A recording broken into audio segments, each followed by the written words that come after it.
Estudo Bíblico Jó 37, versos 1 a 24. Seguindo o seu próprio conselho, capítulo 36, verso 24, Eliú profere louvor salmódio ao Senhor da criação.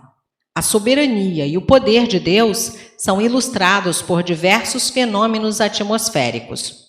O ciclo de evaporação e precipitação das chuvas, capítulo 36, versos 26 a 28, as terrivelmente majestosas tempestades, capítulo 36, versos 29 a 37, verso 4, o gelo e a neve do inverno, versos 5 a 12.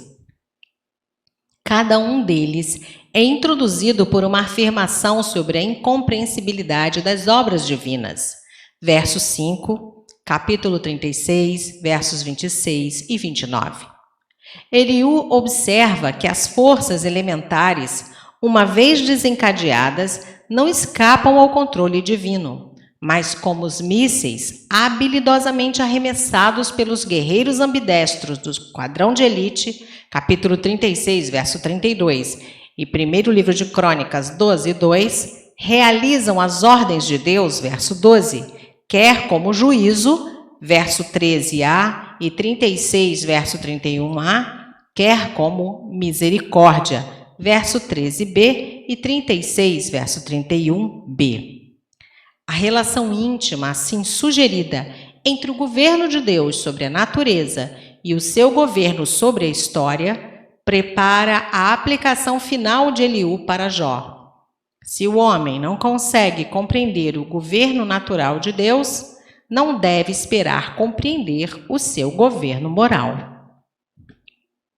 Com uma série de perguntas humilhantes, versos 15 a 20, Eliú faz Jó perceber a sua condição de criatura, lembrando-o de que os seus padrões finitos não pode julgar a Deus, cujos caminhos são infinitamente mais altos do que os do pensamento humano. Isaías 55, versos 8 e 9. Portanto, eis a loucura de questionar seu governo. Versos 19, 20 e 24. O caminho da sabedoria é temer aquele que é incompreensível e excelente em todos os seus atributos. Versos 23 e 24 e capítulo 28, verso 28. Completado seu ministério, Eliú se retira de cena, tendo preparado o caminho do Senhor nos corações de Jó e de seus amigos. Da perspectiva literária, o discurso de Eliú forma uma transição destacadamente bem-sucedida para a teofania seguinte. Verdadeiramente inspirado, a pitoresca descrição que o mais jovem homem faz da fúria dos elementos estabelece um ambiente para o redemoinho que se aproxima como veículo de Deus. Sua concentração temática sobre a revelação de Deus na natureza é continuada pelo Senhor, assim como o estilo interrogativo de sua exortação final. Ao julgar a controvérsia de Jó com seus amigos, 42, versos 7 a 9, o Senhor não menciona Eliú, primeiro porque o jovem não participa da discussão dos mais velhos, segundo porque suas palavras não precisam de expiação.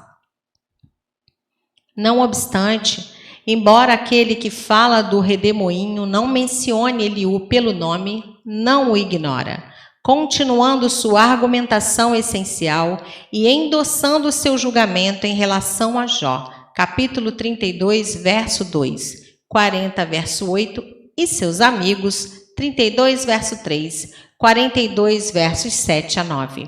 O Senhor admite Eliú como seu precursor. Verso 7. Inativas. Nos países de clima temperado, a lavoura nada pode produzir no inverno. Os agricultores reconhecem suas limitações. Nota 1. A natureza dirige todas as criaturas a se refugiarem de uma tormenta. Verso 8. Será que o homem seria o único ser a quem não é providenciado um refúgio?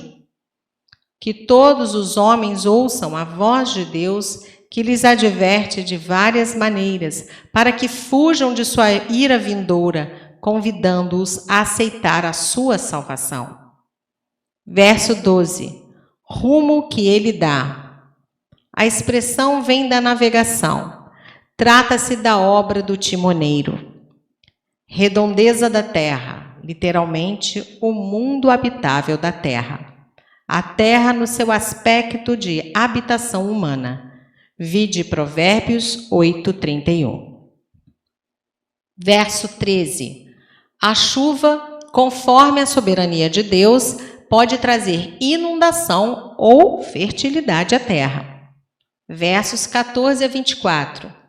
Este trecho do discurso de Eliú, quando o jovem conselheiro começa a interrogar Jó sobre o poder e a justiça de Deus, estabelece o maior ponto de contato com os discursos divinos. Capítulos 38 a 41.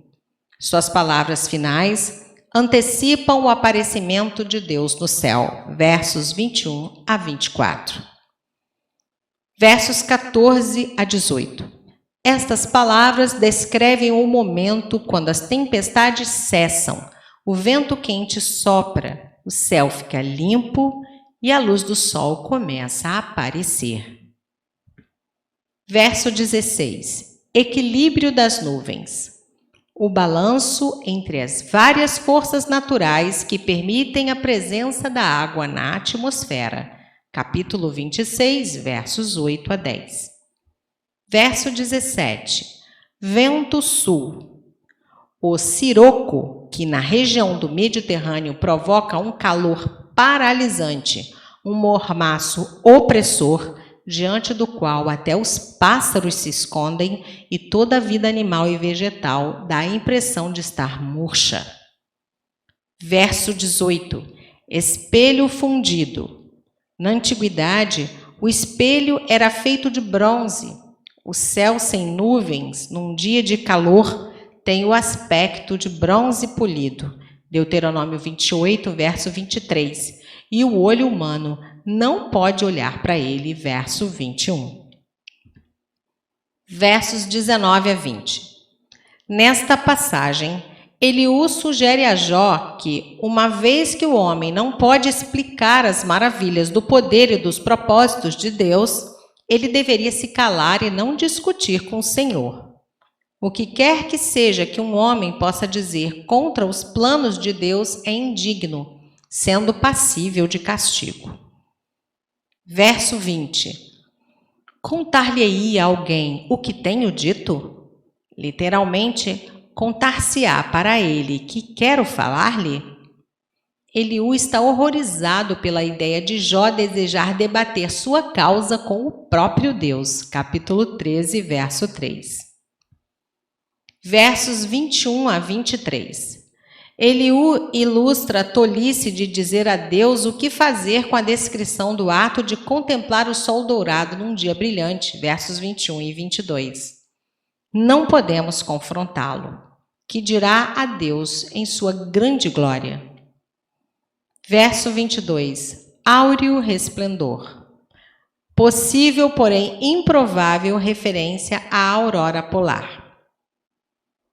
Nota 2. Durante o dia, a luz está sempre presente, mas nem sempre é vista. Quando as nuvens se interpõem, o sol escurece. A luz do favor de Deus brilha sempre em direção a seus servos fiéis, mesmo que nem sempre seja percebida.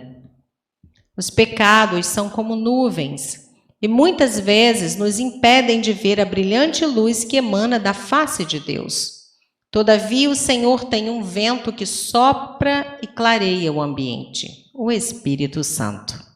Assim como o vento varre e dissipa as nuvens que se ajuntam no ar, assim o Espírito de Deus clareia as nossas almas dos nevoeiros da ignorância, da incredulidade, da luxúria, do pecado. O Espírito Santo nos livra de todas essas nuvens por meio do lavar da regeneração. Ele nos livra de todas as nuvens que perturbam a nossa consciência, completando a obra da consolação. Verso 24. Os que se julgam sábios. Jó estava sendo visado por essa expressão, pois sabia muito bem que a sabedoria é privativa de Deus. Capítulo 28, versos 20 a 28. Nota 3. As maravilhosas obras de Deus. Versos 1 a 24. Na sua variedade, versos 2 a 11.